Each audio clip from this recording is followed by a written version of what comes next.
Welcome back to Ponder. I actually am so grateful for the response that I received on the first episode. I was actually, obviously, don't hold you back from doing so many things, and I'm so happy I pushed myself to do that because the support I received was unreal. I think I gained like 300 new amazing girls and boys, and I'm just amazed. Like, it takes doing something like this to realize how good people actually are, and I'm just so grateful. So thank you so much.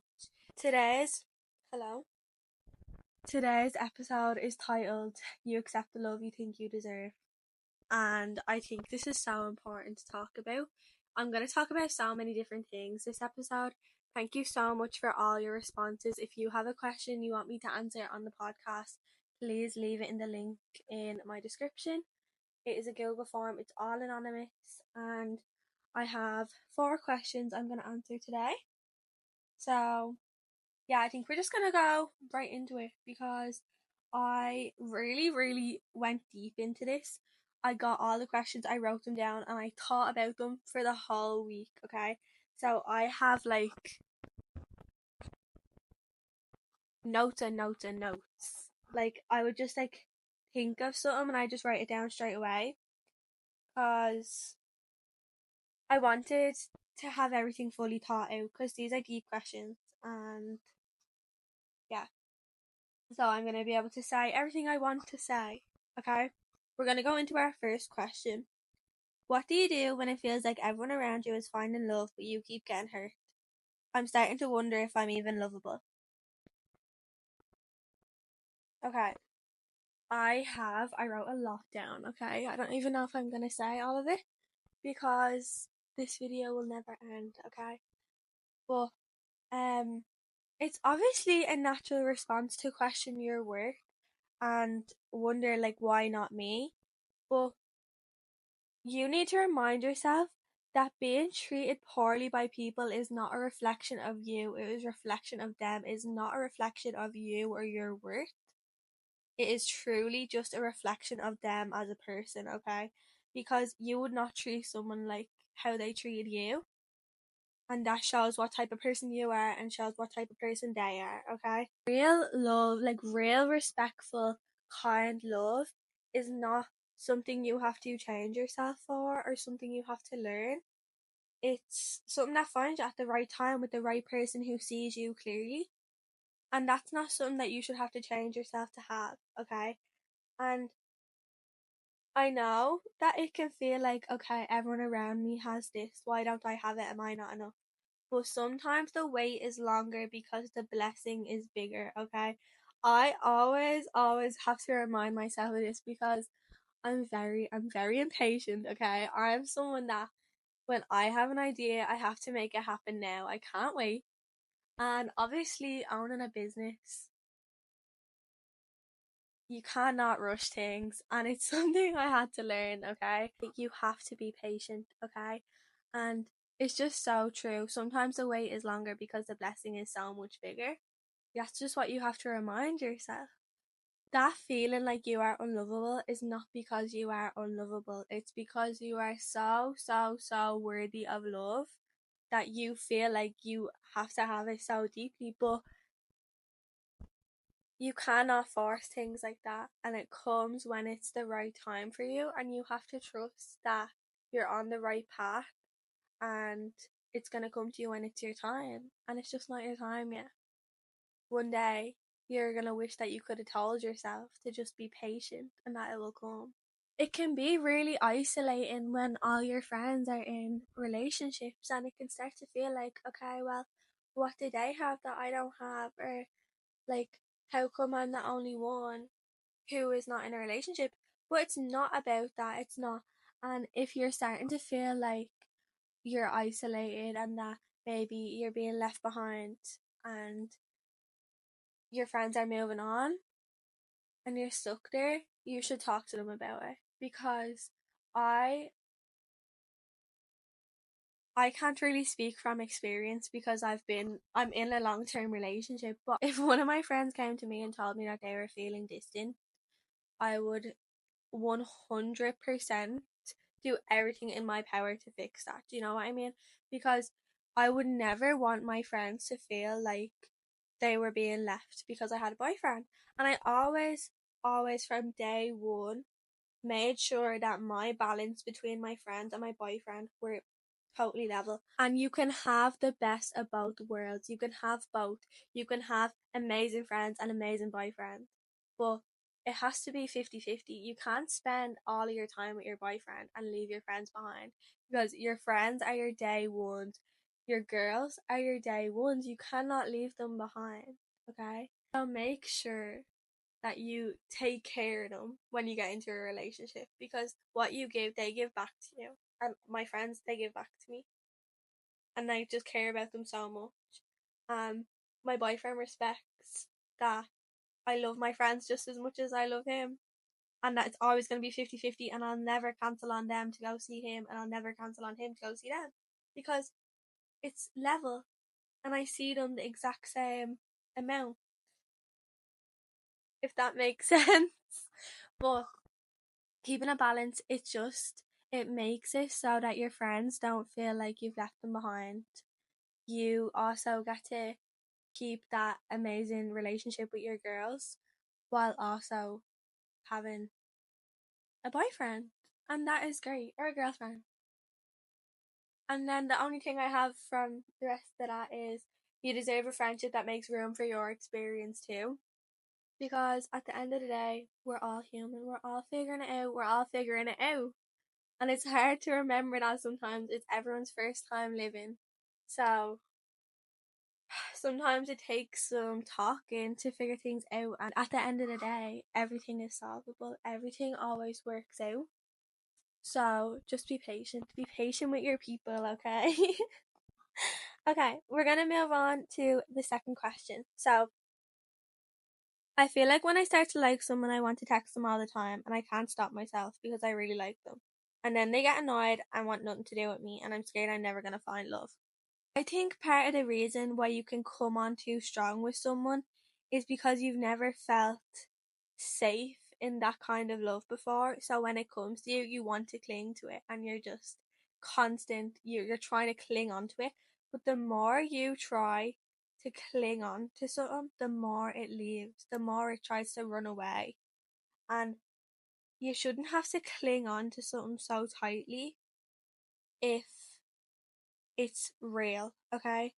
But I wrote something that I've actually been thinking about all week. Um but when love feels rare, or past experience may feel like it only shows up in short bursts, you panic and try to hold on to it, thinking that maybe if you give some more, show some more, that they'll stay. And that's just not true. It's not true. Real love does not require you proving your worth, or proving that you are fun enough, you're this person. It flows at a pace that is natural. And if someone is meant to be in your life, your excitement and your love and your genuine care will not scare them off. It won't scare them off. They'll see it for the gift that it is. It's hard. The urge to text first and overthink everything, and just like replay old messages and think, I think it's a big thing with texting as well. It can come off in a different tone that you meant it to, and it's so hard, and it really messes with your head, okay? It's exhausting, but all you can do is learn to pause, learn to take a break. You need to ask yourself, are you texting this person because you want to share that love? Or are you texting them because you don't want to be forgotten? Or that you feel like if you stop texting them, they won't care anymore? Because that's not something that anyone deserves. And it should be 50-50 at the end of the day, like the effort. And that self-awareness does not take them feelings away, but it helps for you to care for yourself in those moments. Sometimes what you need is not a reply from them, but it's reassurance in yourself, okay? So Next time you feel like that, reassure yourself that you're enough. You don't need to chase that. There's someone out there that will want your constant text messages, okay? And that will respond in the same energy and make you feel like you're not asking too much by just wanting to connect with someone, and that is okay. That is okay. Keep looking for that. I wrote down, you're not unlovable, you're just waiting for the kind of love that feels safe and mutual, and it does exist. Because it does, it's out there, and it might take you longer to find it. But again, the wait is longer because the blessing is bigger, I promise. Like I said, the wait is longer because the blessing is bigger. So be patient with yourself. Be patient. We're going to move on to the third question. My last episode was about outgrown friendships, and I have a question here about outgrown relationships. So, how do you know when you've outgrown a relationship? What does healthy love actually look like when it meets you where you are? So, I think that I can talk about this because I've been in a long term relationship, okay? And we met when we were 13. So you're at like a weird point in your life. I'm not the same person that he met when we were 13, and he's not the same person I met when I was 13. When you get in a relationship from a young age, you have to accept that you're not going to be the same person, okay? Because you're so young, you're like babies. I think I can talk about this pretty confidently, but I wrote a lot. A lot. You know that you've outgrown a relationship when you feel like you're shrinking instead of growing as a person. If your growth feels like a threat to the relationship, if your dreams no longer fit the rhythm or where your relationship is going, it's you've outgrown it. You've outgrown it. And it's okay to outgrow people. And sometimes we hold on to memories, and we hold on to people because maybe you've been friends with them or you've been in a relationship with them for a long time and you have all these good memories, but it's not enough. If it is affecting your dreams and your future and you feel like it does not align with the person that you want to be or the person that you are becoming, you've outgrown it. And I wrote down, love isn't a reason to stay if it's no longer aligned with who you're becoming. It takes a type of person to be with someone that has big goals. I could never, ever be with someone who does not have as big as goals as me, because they wouldn't push me to where I want to be. And I always knew I want to be with someone that would push me to my full potential and to make me feel like I can do whatever amazing, crazy idea I have in mind. And thank God I have an amazing boyfriend that supports me every step of the way, that pushed me to launch my magazine, even when I had the craziest doubts that no one would want to write for me. That pushed me to start doing everything that I wanted to do, because you need that push. And when you surround yourself with people, and I need to give credit to my friends as well. I would not have done it without them either. Like, these people push me and they push me to the best I can possibly be. And how I knew I outgrew past relationships is because I didn't feel pushed. I felt like I was stuck. I felt like I was getting smaller rather than getting bigger. A healthy relationship is not perfect. No one is perfect.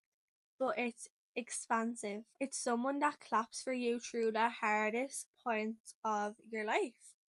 And if someone is pulling you back down to stay where it's comfortable, or they feel threatened by you, they will try to pull you down to their level. And that's not someone you want in your life. You want someone that wants to see you do well, even if they are out on the streets. Okay? It takes a certain type of person. Real love evolves, okay? It allows room for you to grow and change as a person. Real love evolves and it grows alongside you. And I wrote down a question for you to ask yourself. If you're in a place where you are wondering if you have outgrown your relationship, ask yourself this question. Does this relationship honor who I am and who I'm becoming? If the answer is no, choosing yourself is not selfish, it's sacred. You should never feel guilty for choosing yourself, okay? Put yourself first. At the end of the day, you only have yourself. And if someone else is not willing to show you the support that you give to them, They don't deserve your presence, they don't deserve it, okay? And it will bring you down and it stops you from becoming the best person you can be, and you should be with someone that wants to push you to that best version of yourself. That's just what it boils down to at the end of the day. Okay, I have one more question. This question goes deep, okay, because it's really a touchy topic and I did not know where to start with because I've never experienced it before. And I know that it's something that a lot of people experience, and it's really, we're just gonna get into it. I'm 18 and have been with my boyfriend since transition year. I just found out he's cheating on me twice. Once recently and once at the beginning. I don't know what to do. I haven't told our mutual friends and I've only spoken to my best friend who's outside the group. She didn't have much advice. So, is there any going back? I love this podcast because it's an opportunity to ask a question to someone who is not emotionally involved in your life and that has an outside looking in perspective, okay? And I can give you exactly what you have to hear, and I'm not going to sugarcoat it because I don't know who you are. We're just gonna go straight into it. Cheating is not a mistake, it's a choice, okay? And when that happens twice, I think that being cheated on is the highest level of disrespect and betrayal that can possibly happen to someone from someone you love. It's absolutely disgusting when it happens twice, especially across different points in your relationship. So in this specific situation, it happened at the start and then more recently, but it shows such a deeper issue, not just in the relationship, but in his readiness to commit and be honest with you. When you're young, this specific person is 18, but you're only learning what you want in your life and what you deserve. Because you're young, it gives you like a special connection to that person, but it does not mean it's forever. It's impossible to be with someone that you don't trust because that's supposed to be your person, and if they're able to disrespect you like that, what else can they do? What else can they do? And this is the question. I'm writing down questions that I want you to ask yourself, okay? Even if he were to change, apologize, or prove himself, will you ever trust him again? Do you feel safe enough emotionally to rebuild from this? Or are you already grieving what you hoped the relationship was?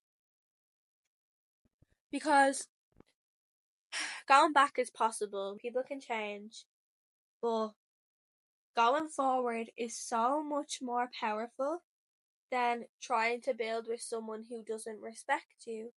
And you should not have to beg someone to respect you. That is the bare minimum, okay? Your boyfriend doesn't cheat on you. Congratulations. Bare minimum. Bare minimum. Like, that is not something that should be praised. And something I find in this generation, people are praised for doing the bare minimum. Like, come on now, because it's so normalized to be treated badly that when someone gets treated correctly, they're like, oh my god, this is amazing. No, it's the bare minimum, okay? And I think a lot of people need to wake up from that. But yeah, going forward is so much more powerful, and forward into a life where your loyalty is not messed with and not taken for granted, because I'm sure you would not have done that to him in a million years. Love should feel like safety, not confusion, where you don't have to silence yourself to protect the peace of a friend group that might not even see the whole picture. Because in this certain situation, it's awkward because the boyfriend is in the same friend group. It's not like a reason to hold yourself in that situation to keep the peace of the group. Do you know what I mean? Put yourself first. Put yourself first, okay? And to be honest, I think the person who sent this in already knew the answer to that question, but it helps to hear someone else say it out loud, okay? Everything I say does not come with an ounce of judgment, okay? It comes from the most genuine place it could possibly come from. And I think that specifically this question, you know the answer. You know what you should do. You know what the right move is. And it just helps to hear a stranger talk about it and tell you how they think of the situation, and it solidifies that maybe what you're thinking is right. Because I find that with a lot of situations, I know what the right thing to do is, but it helps to go talk to a friend or my mom or my boyfriend, and then they can be like, yeah, you should do that. And I was like, yeah, that's what I was thinking. But it helps to have someone else tell you that as well and solidify that you are doing the right thing and that you have given it your all. Put yourself first. That is like the main objective of this episode, is put yourself first. Put yourself first. Because I'm telling you right now, okay, especially as someone who used to mold herself into someone else to fit in with people and changed myself and took things away from myself, as soon as I started putting myself first and stopped being what everyone else wanted me to be, I started to attract everything I want. I have my business, I have this. I get to sit down here and just talk. I just get to talk. And it makes me want to cry. It makes me want to cry because for so long I felt like I couldn't be who I wanted to be. And I know that so many other people feel like that. But as soon as you let yourself go, everything you want comes to you, everything you want. And you attract it because you're being genuine to yourself. And other people respect you so much for that. I hope that this is a safe space for you to come and tell me your problems and to talk about them, and never ever feel judged or looked down on. And it's okay to ask questions. Ask questions, ask for help. It's May, it's Mental Health Awareness Month. It's so important to talk about things and to reach out, and I'm happy that this is a space where we can do that together, and I'm just so grateful. Thank you so much. Sonder magazine is releasing very soon. I did have to push the launch date back because life is crazy, okay? Give yourself time, give yourself a minute to breathe, okay? And people are so understanding. And sometimes life just gets on top of you, okay? And it's okay to give yourself a breather. And yeah, so thank you so much. Make sure you stay in tune with Sonder magazine. Go follow our Instagram and our TikTok for more information and to keep up to date with everything we're doing, because I'm planning a very exciting party soon. Little launch party, and it's gonna be lovely. Thank you so much, and I will see you next week.